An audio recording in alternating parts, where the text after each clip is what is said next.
Hi viewers, welcome to Aadhan మరోకోణం. నేను మీ ప్రసాద్. బయటపడిన వైసీపీ ఎమ్మెల్యే రాసలీలలు విషయం ఏంటి అంటే, అధికార పార్టీకి సంబంధించిన ఎమ్మెల్యేలు వాళ్ళకి మంచి అవకాశం. ఎందుకంటే వాళ్ళు ఏ పార్టీలో అయితే ఎమ్మెల్యేలుగా గెలుపొందారో ఆ పార్టీ అధికారంలో ఉన్నప్పుడు ఖచ్చితంగా ఆ నియోజకవర్గ ప్రజలకి ఆ నియోజకవర్గాన్ని అభివృద్ధి చెందేలాగా చూడటానికి మంచి అవకాశం. కానీ తీరా చూస్తే వీళ్ళు చేస్తున్న పనులేంటి? ఇదిగో ఆ వీడియోలో చూడండి.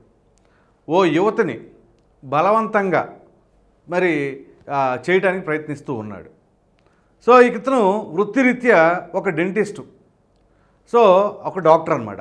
సో ఆయన తన క్లినిక్లోనో మరి ఇంకెక్కడో తన ఇంట్లోనో మరి ఎక్కడో కానీ మొత్తానికి ఆ యువతిని ఈ విధంగా బలాత్కారం చేయబోతూ ఉన్నాడు. సో ఈ వీడియో ఎలా లీక్ అయింది? ఆ యువతే చాలా ధైర్యంతో ఆవిడ రికార్డు చేసింది. సో మరి అతనికి తెలియదు కదా, ఇక మనోడు ఈ టైప్లో చేస్తూ ఉన్నాడు. అంటే ఇది ఇప్పుడనే కాదు, గతంలో కూడా అనేక సార్లు ప్రయత్నించి ఉండవచ్చు. అందు గురించే ఆ యువతి తెలివిగా కొంత ధైర్యంతో ఆ వీడియోని రికార్డింగ్ చేయడానికి పెట్టింది. సో ఆ రికార్డింగ్ మొత్తం బయటకు వచ్చేసింది. సో ఆ ఎమ్మెల్యే కోడుమూరి ఎమ్మెల్యే అయినటువంటి జరదొడ్డి సుధాకర్, ఇతను మరి 5 సంవత్సరాల నుంచి ప్రజలకి ఒక ఎమ్మెల్యేగా ఎటువంటి సేవలు చేశాడు, నియోజకవర్గాన్ని ఏమైనా అభివృద్ధి చేశాడా అంటే బహుశా ఏమీ లేకపోయి ఉండొచ్చు. అందుగురించేనేమో సీఎం జగన్మోహన్ రెడ్డి గారు ఈసారి ఎన్నికల్లో ఆయనకి సీటు కేటాయించాల. సో ఇది వాళ్ళకి ఎట్లా ఉంటుంది అంటే, ప్రజలకి మంచి చేసినా చేయకపోయినా చెడు మాత్రం చేయకూడదు. మరి ఆ యువత ఏదో పొట్ట తిప్పల కోసం ఉద్యోగం చేస్తూ ఉంటే అది తన దగ్గరే ఆ విధంగా బలాత్కారం చేయటం అనేది ఎంతవరకు సమంజసం? దీన్ని బట్టి మీరే అర్థం చేసుకోండి. సో ఇలా ప్రజాప్రతినిధులుగా ఉండవలసిన వీరే ఈ రకంగా ప్రవర్తిస్తూ ఉంటే ఇక మరి దీన్ని బట్టి సమాజం ఎటుపోతుందో మీరే అర్థం చేసుకోండి. ఇప్పుడే కాదు, గతంలో కూడా అనేక రకాలైన వీడియోలు వచ్చినాయి. మంత్రులకు సంబంధించినవి వచ్చినాయి, ఎమ్మెల్యేలకు సంబంధించినవి వచ్చినాయి, ఆడియో లీకులు, వీడియోలు, ఎంపీలకు సంబంధించినవి. ఏదైతే మన మంత్రి అంబటి రాంబాబు గారు ఉన్నారో ఆయనకి సంబంధించిన ఆడియో లీకులు కూడా వచ్చినాయి కదా. అదేమిటి అంటే, ఆయన మొన్న ఈ మధ్య ప్రెస్ మీట్ పెట్టుకున్నారు, అంటే న్యూస్ రిపోర్టర్స్తో. అప్పుడు వాళ్ళు మాట్లాడితే దాన్ని మీ దగ్గర ఆధారాలు ఉన్నాయా, ఎవరు చెప్పారని చెప్పేసి ఆయన మాట్లాడుతూ ఉన్నారు. అదేవిధంగా మన హిందూపురం ఎంపీ అయినటువంటి గోరంట్ల మాధవ్, ఆయనకి సంబంధించిన వీడియో కూడా వచ్చింది కదా. సో ఈ విధంగా అధికార పార్టీకి సంబంధించిన ఈ నేతలయ్యే వీడియోలు ఆ రకంగా బయటకు వస్తుంటే మరి ఇక ప్రజలకి ఏమని అర్థమవుతూ ఉంది? వీళ్ళకి ఓట్లేసి గెలిపించింది దీనికోసమేనా? కనీసం ఎక్కడైనా సరే వీరు ఇదిగో ఈ నియోజకవర్గాల్లో ఇంత అభివృద్ధి కార్యక్రమాలు చేశారు, ఇన్ని కోట్లతో ఈ వంతెనలు నిర్మించారు, ఈ ప్రాజెక్టులు నిర్మించారు, ఈ రోడ్లు వేశారు అనేది ఎక్కడైనా ఏదైనా నియోజకవర్గంలో ఉందా? కానీ ఇట్లాంటివి మాత్రం ఈ రాసలీలలో, అదేవిధంగా ఫోన్ సంభాషణలు, అదేమిటి అంటే ఇక ఇట్లాంటి బయటకు వచ్చిన తర్వాత మార్ఫింగ్ చేశారు, వాయిస్ని మ్యానిపులేట్ చేశారు, ఇట్లాంటివన్నీ కూడా చెబుతూ ఉంటారు. ఎంత విచిత్రమైన విధానం అంటే, గోరంట్ల మాధవ్ వీడియో బయటకు వచ్చినప్పుడు మార్ఫింగ్ చేశారు, ఒరిజినల్ ఫుటేజ్ దొరికితే కానీ దీని సంగతి తెలియదు అంటారు. అసలు ఇది ఎట్లా? ఇది డూప్లికేట్ ఒరిజినల్ తెలియజెప్పాలంటే టెస్టింగ్ పంపిస్తే తెలిసిపోద్దిగా. దీని ఒరిజినల్ దొరకాలి అట, అది దొరికితే ఇది డూప్లికేట్ అని తెలుస్తారట. ఇట్లాంటివన్నీ కూడా ఒక వింత కారణాలు చెబుతూ ఉన్నారు.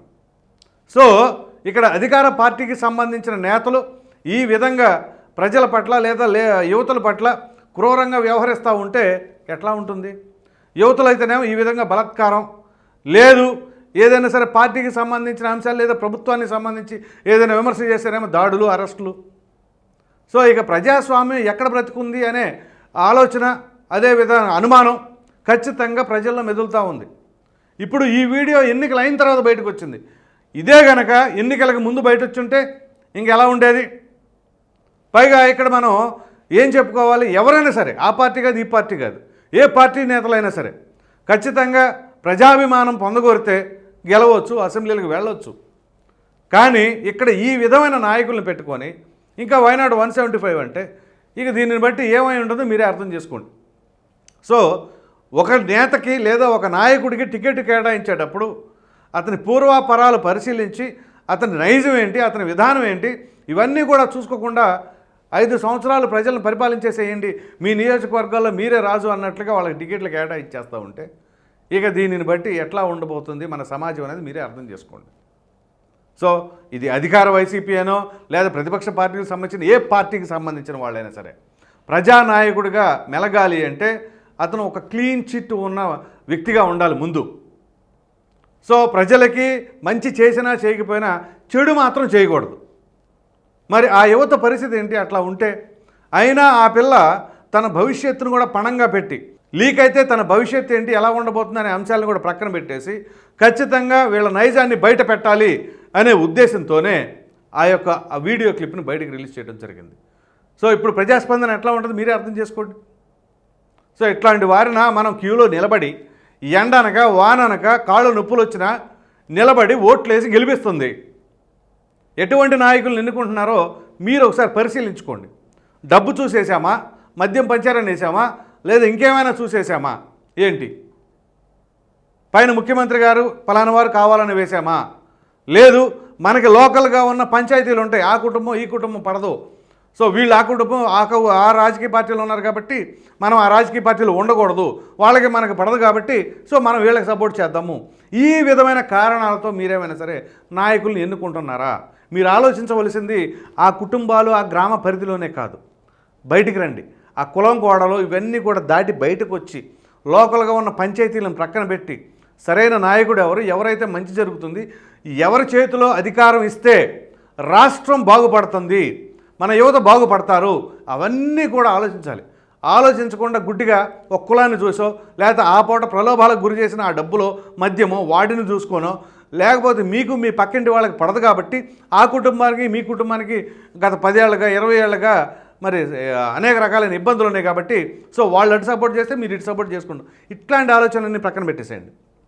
మనకు కావాల్సింది మన రాష్ట్రం అభివృద్ధి చెందాలి, యువత బాగుపడాలి, బంగారు భవిష్యత్తు ఇవ్వాలి. మీ బిడ్డల గురించే మీరు ఆలోచించండి ముందు. మీ బిడ్డలకు బంగారు భవిష్యత్తు కావాలి అంటే మన సమాజంలో మంచి నాయకులను మనం ఎన్నుకోవాలి. కానీ ఆ పరిస్థితి ఉందా? ఇక్కడ వీడియోస్ వస్తుంటే మీకే అర్థమవుతుంది కదా ఎటువంటి నాయకులు ఉన్నారో మన సమాజంలో, ఎటువంటి వారిని మన ప్రజలు ఎన్నుకున్నారో. సో ఇప్పటికైనా కానీ కొంచెం విజ్ఞానంతో ఆలోచించి సరైన నాయకులు ఎన్నుకోవాలి అని చెప్పేసి కోరుకుంటున్నాను. అలాగే ఇటువంటి నాయకులకి ఖచ్చితంగా బుద్ధి చెప్పవలసిన బాధ్యత కూడా ప్రజలపైనే ఉంది. ఇక ఎన్నికలు అయిపోయినాయి అనుకోండి, దాని తర్వాత ఏదైనా సరే ఎప్పుడు అవకాశం వచ్చినా సరే నాయకుల్ని ఇట్లాంటి పిచ్చి పిచ్చి పనులు ఏదైనా చేస్తే మాత్రం ససేమిరా క్షమించకండి. ఇక అంతకంటే చెప్పడానికి నాకు మాటలు కూడా రావట్లేదు. ఈ వీడియో కనుక మీకు నచ్చినట్లు లైక్ చేయండి, షేర్ చేయండి. అదేవిధంగా బయటపడిన వైసీపీ ఎమ్మెల్యే రాసలీల దానిపైన మీ విలువైన అభిప్రాయాన్ని కామెంట్ రూపంలో ఖచ్చితంగా తెలియజేయండి. మరిన్ని వీడియోస్ కోసం మన ఆదాయం ఛానల్ సబ్స్క్రైబ్ చేయడం మాత్రం మర్చిపోకండి. Thank you.